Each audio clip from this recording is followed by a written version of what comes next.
बिस्मिल्लाहिर्रहमानिर्रहीम। अस्सलाम वालेकुम। आईकॉम पार्ट 2 के स्टूडेंट्स को अकाउंटिंग की ऑनलाइन क्लास में खुशामदीद।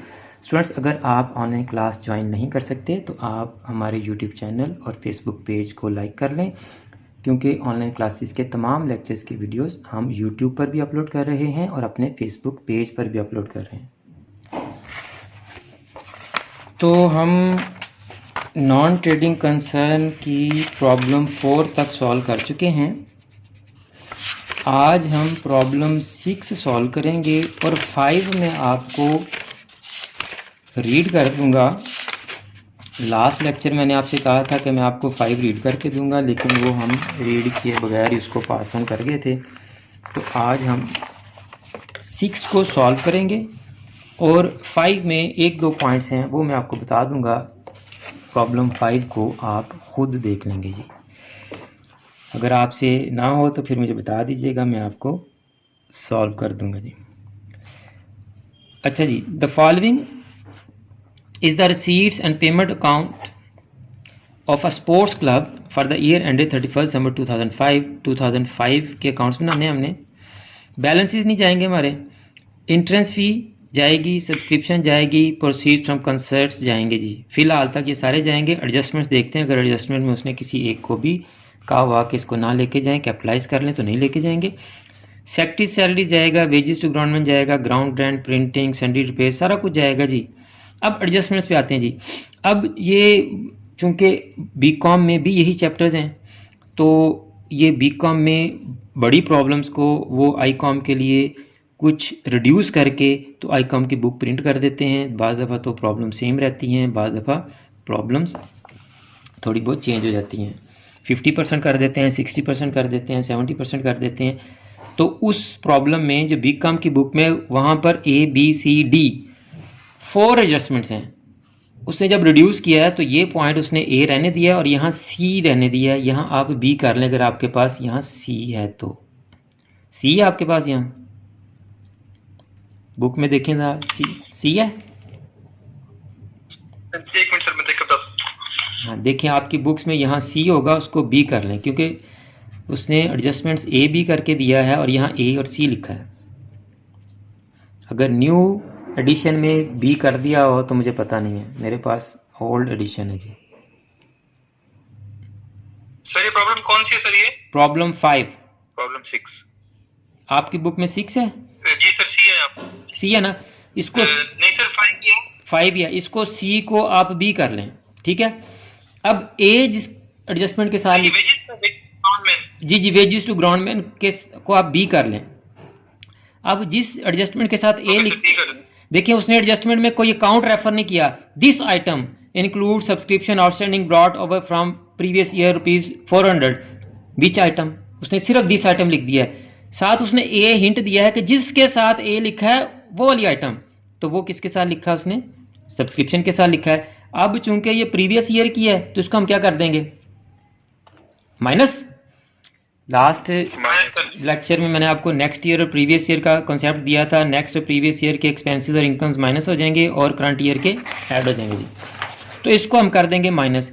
अब देखें बी पॉइंट दिया है कि दिस आइटम, विच आइटम, जिसके साथ बी लिखा होगा, तो बी तो किसी के साथ नहीं लिखा, तो वो गलती से यहाँ सी लिखा है। क्योंकि ये बीकॉम की प्रॉब्लम से इसने उठाई है, वहाँ ABCD है तो सी को चेंज करना भूल गया वो। This item includes fees 100 applicable to the previous year, ये भी previous year. Wages to the groundman 4700 में से आप 100 माइनस कर देंगे, 4600 आपका आ जाएगा आउटर कॉलम में। अब कहता है entrance fee are to be capitalise. Entrance fee को कैपिटलाइज करना, इसका मतलब इंट्रेंस फी आपकी इनकम साइड पर नहीं जाएगी, पूरी की पूरी 500 है, नहीं जाएगी। The outstanding liabilities on 31 December 2005 were sundry rupees ₹50। Sundry rupees में ₹50 ऐड हो जाएंगे, इसके साथ एडजस्टमेंट है। 200 में 50 आप ऐड कर देंगे और इंतहाई आसान क्वेश्चन है। लेकिन आपका यहां पर आंसर 950 है या 1450 है?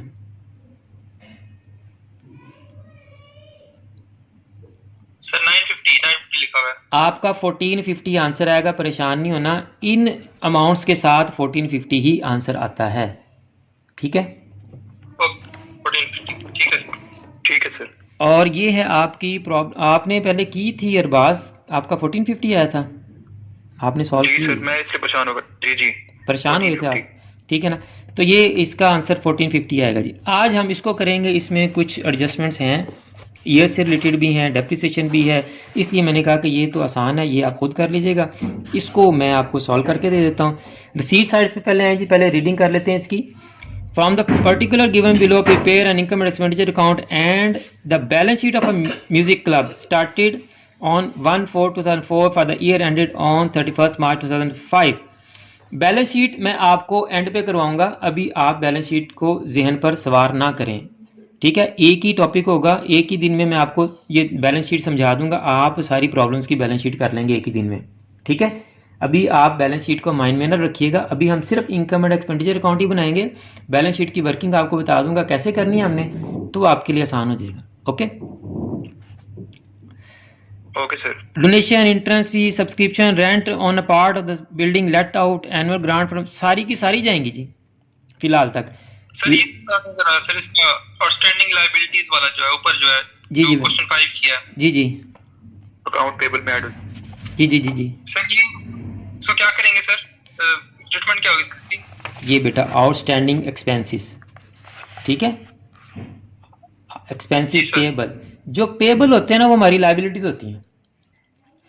आगे उसमें वो बता गया कि किस अकाउंट की अमाउंट पेएबल है, सन्डी रिपेयर्स की, ठीक है। अच्छा ये इस साल अभी पेएबल है जी, इस साल ये देखें 31 दिसंबर 2005 करंट ईयर।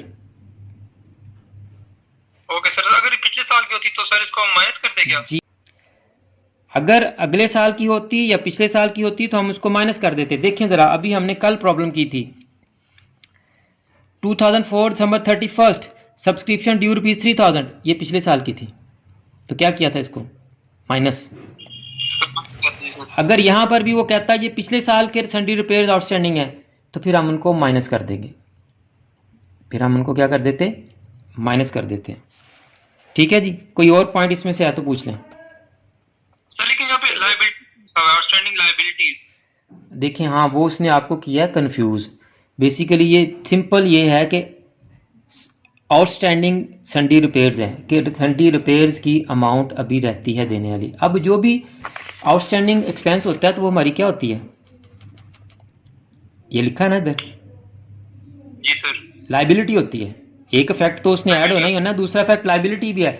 अब वो साथ लाइबिलिटी बोल गया है, होती तो लाइबिलिटी डेफिनेटली है ही है, दूसरा इफेक्ट तो इसका लाइबिलिटी में जाना है, तो पूरी स्टेटमेंट बोल गया कि द आउटस्टैंडिंग लाइबिलिटीज, कि जो लाइबिलिटी हमारे जिम्मे है किस चीज़ की, सन्डी रिपेयर्स की। सन्डी रिपेयर के साथ उसने आउटस्टैंडिंग नहीं लिखा, लाइबिलिटीज के साथ आउटस्टैंडिंग लिख दिया। सन्डी रिपेयर्स अगर आउटस्टैंडिंग है तो हमारी लाइबिलिटी ही है। दूसरा फैक्ट देखें ना सर मेरा एक सवाल है जी बेटा।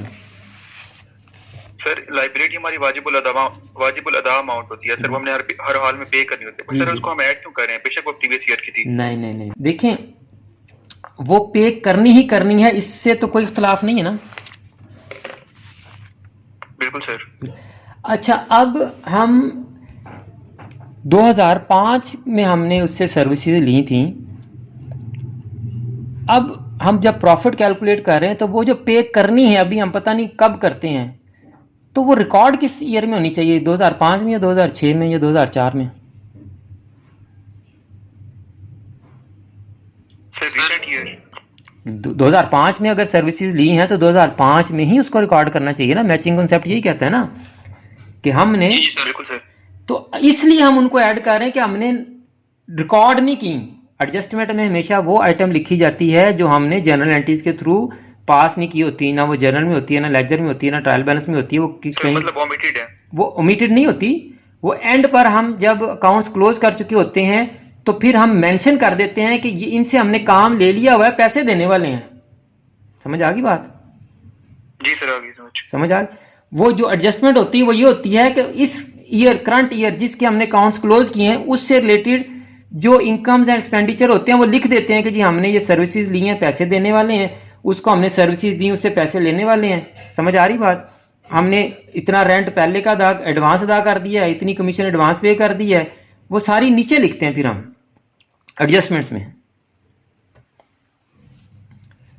ठीक है सर। ठीक है, ये बेसिकली आपको एक जो है ना वो सिखाने का एक प्रोसेस है ये बुक्स में, प्रैक्टिकली ऐसे नहीं होता, ठीक है ना। प्रैक्टिकली वो साथ साथ जनरल एंट्रीज पास करते जा रहे होते हैं। ये तो आपको सिखाने के लिए नीचे उन्होंने एडजस्टमेंट दी ना कि अगर ये ना की हो तो फिर क्या करेंगे। ठीक है सर, ठीक है, ठीक है ना। और वैसे भी अगर देखा जाए तो अगर हम एंड पर देखें, हम अकाउंट्स क्लोज कर दिए हमने 31 दिसंबर 2005 को, हमने पे करने थे, इस इंतजार में थे पे करेंगे करेंगे करेंगे करेंगे तो एंट्री कर लेंगे। अगर पे नहीं किया तो फिर नीचे एडजस्टमेंट दे दी कि हमने इनको पैसे देने थे, नहीं दे सके या नहीं दिए, बनते इसी साल के लेकिन नहीं दिए, तो ये एडजस्टमेंट बन गई अब हमारी। ठीक है। अच्छा, अगर आप इसकी डिटेल्ड कॉन्सेप्ट लेना चाहते हैं ना तो मैंने मुस्तफ़ा को लिंक सेंड किए थे, या गालबन आप की पार्ट 1 की जो हमने फाइनल अकाउंट की एडजस्टमेंट्स की थी, आप उन वीडियोस को एक दफ़ा देख लें।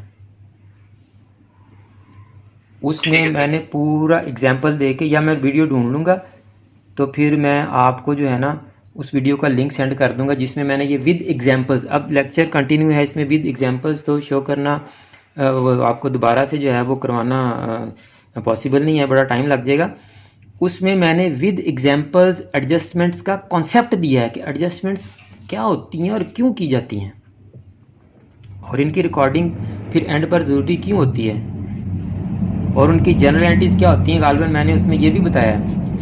तो उस वीडियो का मैं लिंक आपको शेयर भी कर दूंगा, और अगर ये जो रिकॉर्डेड लेक्चर है चूँकि ये यूट्यूब और फेसबुक पर भी जाएगा तो मैं यहाँ भी मेंशन कर दूंगा, या तो इनको डिस्क्रिप्शन में या फिर ऊपर आई बटन में मैं उसका लिंक दे दूंगा।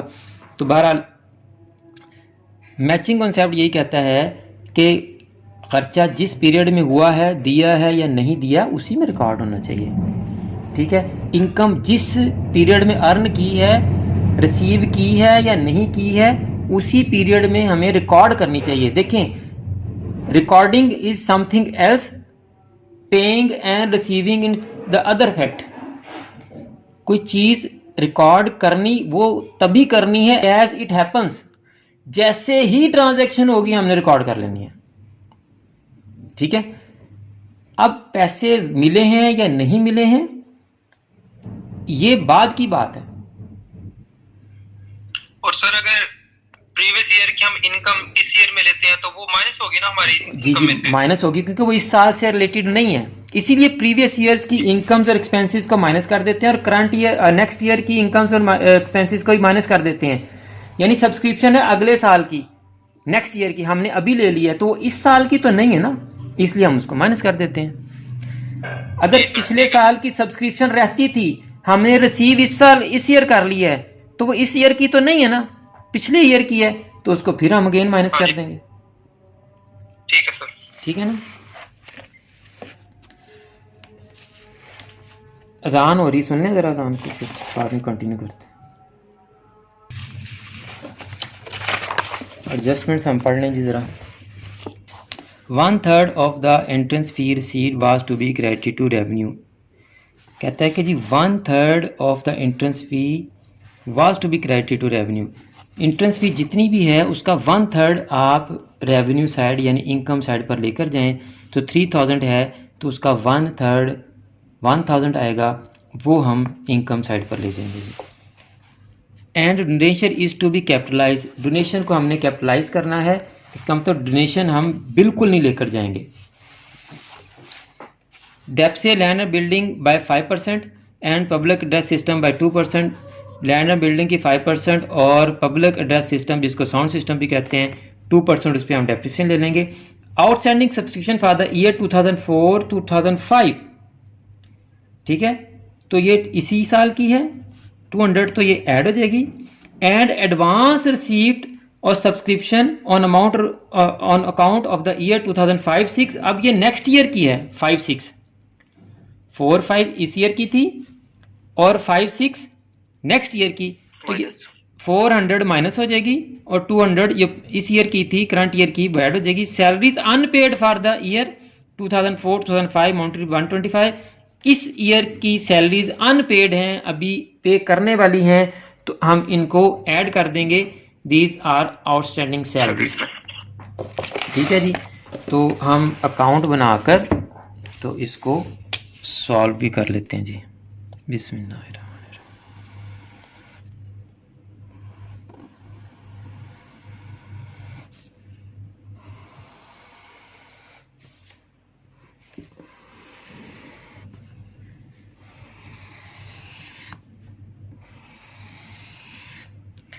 क्वेश्चन नंबर है जी 6 हमारे पास। टाइटल आप दे लीजिएगा ऊपर।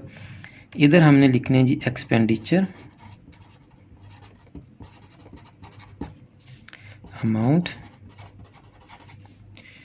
रिसीट, इनकम्स, इधर आ जाएंगी जी आपकी इनकम्स, और इधर आ गई आपकी अमाउंट जी। अब आ जाए जी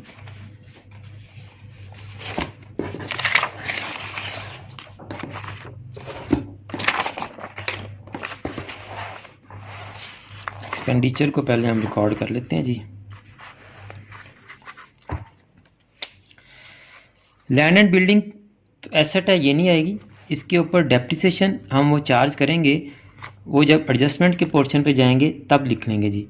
कंसर्ट एक्सपेंसेस 9200 के जी, concert expenses 9200। Purchase of public address system, ये भी एसेट है। सैलरीज, और सैलरीज के साथ मैंने डॉट लगा रखा है। आउटस्टैंडिंग सैलरीज थी हमारी 125 की, वो उसमें ऐड हो जाएंगी सैलरीज में। सैलरीज है जी 800।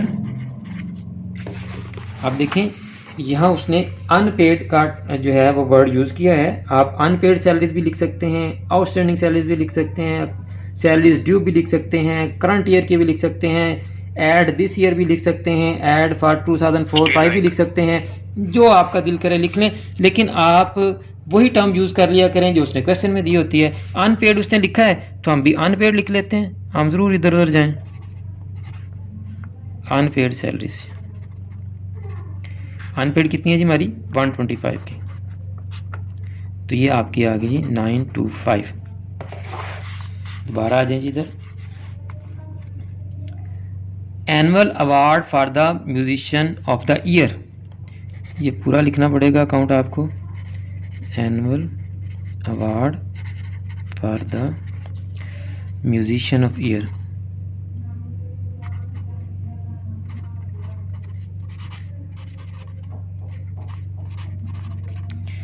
अमाउंट है जी 2200। उसके बाद आपके पास आ गया जी कैश इन हैंड और कैश एट बैंक, तो ये दोनों आपके क्लोजिंग बैलेंस हैं, तो ये नहीं आएंगे जी। अब आप रिसीट्स को नोट कर लें जी।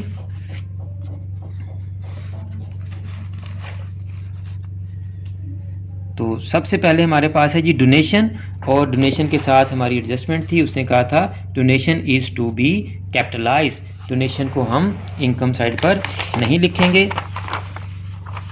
उसके बाद क्या है जी हमारे पास इंट्रेंस फ़ी 3000 की, तो इंट्रेंस फ़ी के साथ भी एडजस्टमेंट थी। उसने हमें कहा था 1/3 of the entrance fee received was to be credited revenue, कि इंट्रेंस फ़ी का सिर्फ हमने 1/3 रेवेन्यू में लेके जाना है। तो आप एडजस्टमेंट इधर शो भी कर सकते हैं, या रफ वर्किंग में जो है वो इसको लिख कर तो आप 1000 भी लिख सकते हैं जी। तो ये आपका आ गया जी 1000। नेक्स्ट हमारी है जी सब्सक्रिप्शन, सब्सक्रिप्शन के साथ एडजस्टमेंट है 6000 सब्सक्रिप्शन। एडजस्टमेंट्स देखते हैं फिर क्या क्या है इसके साथ।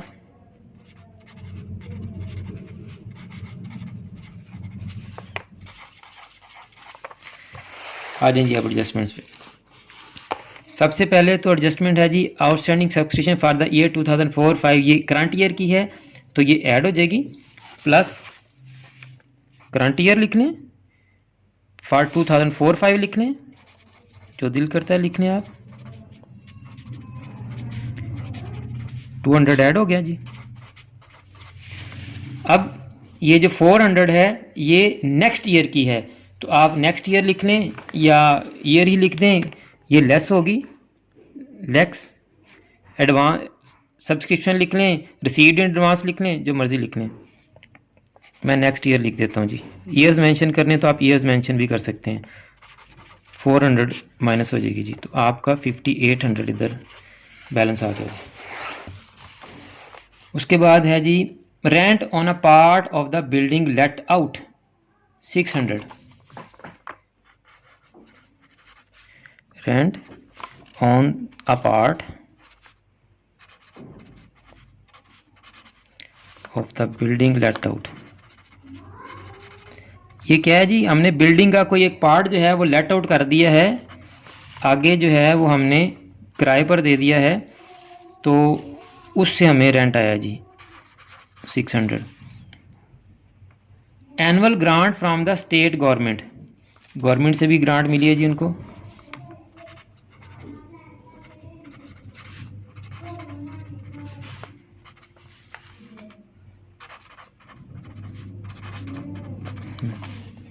$9600 जी। अब आप करें जी इनकम साइड का टोटल, लेकिन उससे पहले एडजस्टमेंट्स, जब भी आप कोई भी अकाउंट क्लोज करने लगें और उस क्वेश्चन में एडजस्टमेंट्स हों तो आप 1 बाय 1 सारी एडजस्टमेंट चेक किया करें, जो रहती हो उसको कर लिया करें। लैंड एंड बिल्डिंग की डेप्रिसिएशन निकाली है जी जी लेने लगे हम। 1/3 of the entrance fee received was to be credited to revenue, ये हो गई। Donation is to be capitalize हो गई। Depreciation land and building by 5%, this one 12,000, इसका 5% डेप्रिसिएशन लें जी। Depreciation on land and building 600।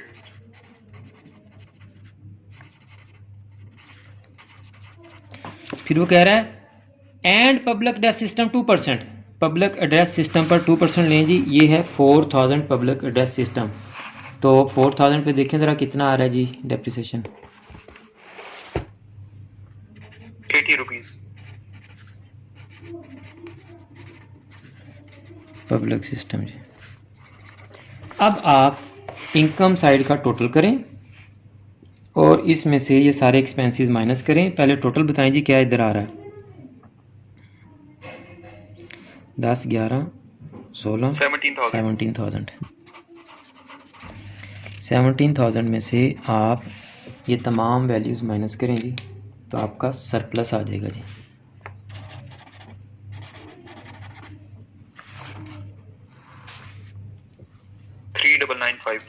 $3,995 surplus आ गया जी। ठीक है जी। अब इसको हम ऐसे ही लेके चलेंगे, एक क्वेश्चन में आपको रीड कर दिया करूँगा और एक क्वेश्चन में आपको सॉल्व कर दिया करूँगा। ये 2 दिनों में या 3 दिनों में आपका ये जो चैप्टर है ये क्लोज हो जाएगा इंशाल्लाह। बैलेंस शीट का रह जाएगा आपका टॉपिक, तो फिर वो जितने भी क्वेश्चन आपके रह जाएंगे मैं उनकी आपको जो है ना वो बैलेंस शीट करवा दूँगा। मीटिंग एंड होने वाली है, मुस्तफ़ा नई मीटिंग से स्टार्ट करेंगे। कुछ पूछना है तो पूछ लें। नहीं सर क्लियर है। अरबाज आप बेटा। ओके सर, अल्लाह हाफिज़। ओके जी अल्लाह हाफिज़। ये मीटिंग एंड करके मैं नई मीटिंग शुरू कर रहा हूँ मुस्तफ़ा। Okay sir. तो स्टूडेंट्स उम्मीद है कि आज के 2 क्वेश्चन आपको समझ आ गए होंगे। अगर आपने अभी तक हमारा यूट्यूब चैनल सब्सक्राइब नहीं किया या फेसबुक पेज लाइक नहीं किया तो आप यूट्यूब चैनल को सब्सक्राइब कर लें, बेल आइकन को दबाकर ऑल नोटिफिकेशन भी ऑन कर लें और हमारे फेसबुक पेज को भी लाइक कर लें, ताकि जितने भी लेक्चर्स हम अपने यूट्यूब चैनल पर या फेसबुक पेज पर अपलोड करें उन तमाम लेक्चर्स की वीडियोस आपके पास डायरेक्ट और इन टाइम पहुंच सकें। और आप इन वीडियोस को ज़्यादा से ज़्यादा फॉरवर्ड भी करें, ताकि आपकी वजह से वो तमाम बच्चे फ़ायदा उठा सकें जो बेचारे किसी कॉलेज एकेडमी में नहीं जा रहे या किसी भी वजह से ऑनलाइन क्लासेस भी ज्वाइन नहीं कर सकते, ताकि वो भी घर बैठे इन वीडियोस को देखकर अपनी तैयारी कर सकें। मुझे भी अपनी दुआ में याद रखा करें। जज़ाकल्लाह।